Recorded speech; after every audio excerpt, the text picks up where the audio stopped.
in the hearing. Obviously, we have a lot we have to be able to learn because we've got to figure out how to be able to not limit this technology, but to be able to manage its use. My question I've asked just about everybody, I want to be able to start with y'all. Define the phrase responsible AI for me, because everyone seems to throw around, well, we want to make sure we have responsible AI. But it's not a trick question. I'm really trying to figure out, how is that defined? What does that mean, responsible AI? How do we start to define that? Because we can't just throw that around. We've got to actually get a definition for what that means. So if anybody wants to jump in, again, not trying to have a trick question, we just got to be able to narrow that list. Ready, set, go.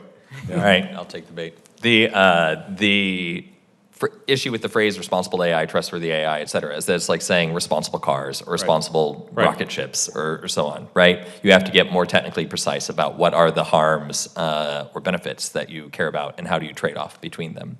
So in our testimonies today, we've talked about various fairly specific threats that can come from AI in particular.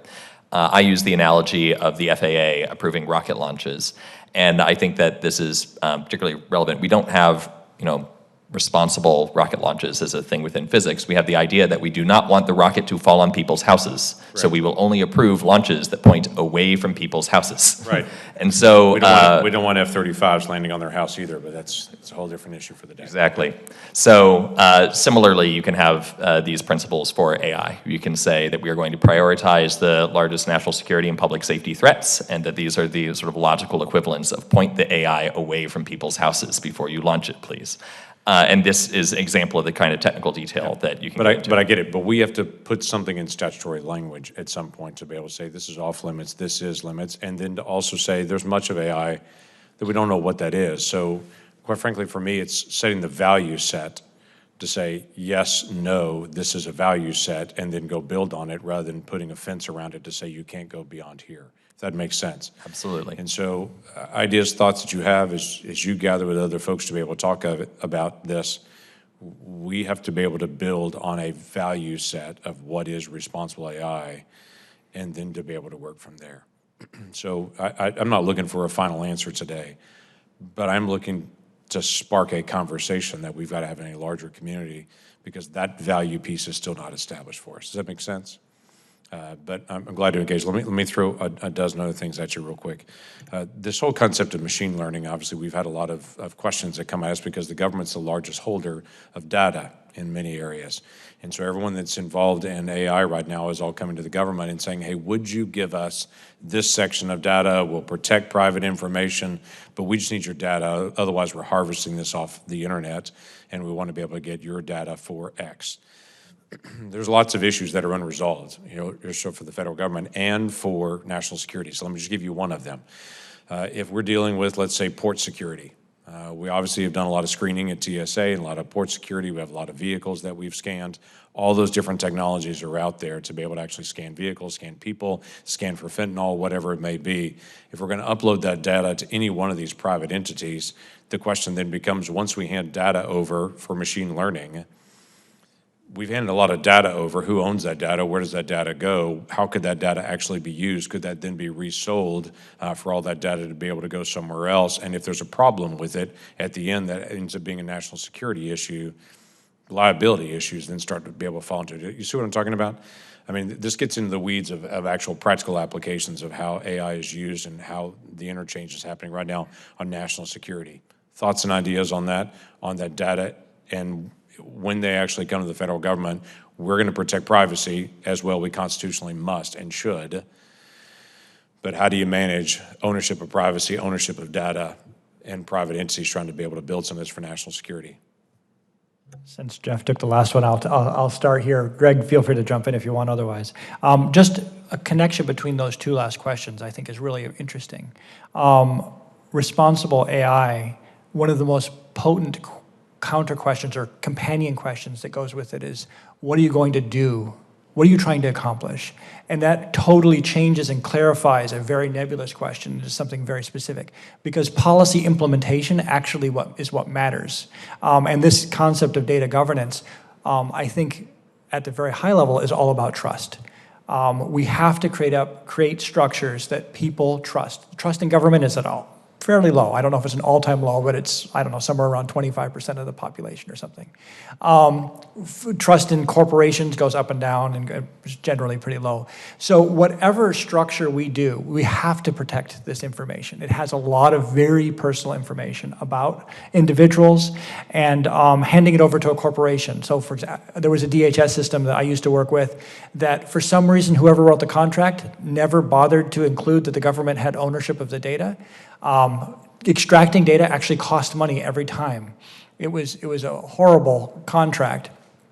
And I think we have to write these kind of agreements that make sure that that data is the people's data. Obviously, we can't make the people data public data, Right. but it is a data. So I think the concept of trust, and I'm going to mash two words together. If you design a data trust, where that trust has, whoever's overseeing it has trust-like responsibilities, fiduciary responsibilities to act in the interest of the people who are in that data set or in the American people. I think that kind of structure, however you do it, whether it's within the government, whether it's outside the government, it needs to have that kind of trust baked into it that allows people to see, okay, these people, their sole responsibility is to make sure that this data is being used and leveraged and stored and moved and shared with another company or not shared with a company in the interest of the people. And I think some kind of transparent mechanism, and I'm sorry I don't have more detail on that, but it was some kind of transparent mechanism that implements that. And I borrow language from the trusts because it's a very easy connection to make in my mind. But I think it's a really useful framing. Regarding your question about data, Senator, I could give you multiple examples in which it makes sense for the government to closely guard its data and share it with almost no one, and I could give you examples where it makes sense to give it away freely, and I could give you examples where it makes sense to share it with a select group of folks, perhaps contractors working on a specific project. I would say that the sort of specific advice that the government needs to follow with regards to data strategy is probably not something that would be a good target for a legislative outcome. What I would say is that government employees need to have training on sort of what data strategy really looks like for a given end use.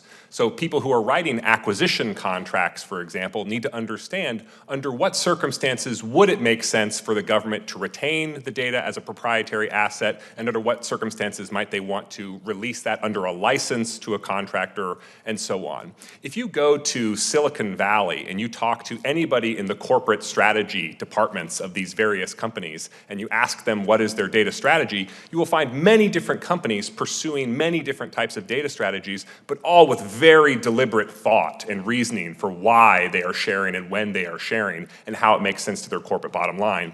And my point is that the government bureaucracies need the flexibility and the expertise to make those same kind of decisions.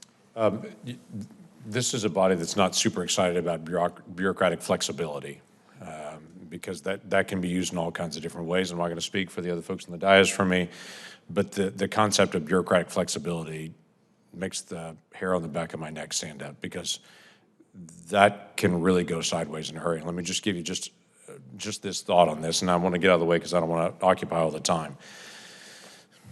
When data is released and a corporate entity then owns that data and is using that data for whatever it may be for that software, then they continue to be able to use that data for something else. Then someone else buys into the company or someone else also buys that resource on it. They have access to that data and all that has been gained from us. It doesn't take long at a national security level to be able to understand we've got a risk that gets involved based on if a Chinese subsidiary ends up buying into one of these companies or getting access to data.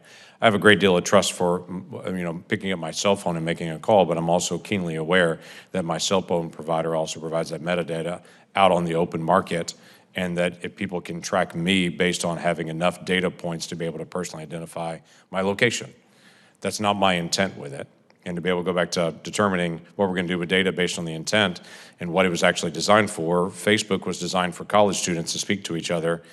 That's what it was originally designed for, and that's certainly not what its full usage is. My concern on any of this, on how we're building systems is, how do we build a value set without restricting the technology, because the technology is the technology, but how do we build a value set? How do we engage in such a way to be able to protect national security data and systems, not knowing how a system will eventually be used or where that data will go in the days ahead.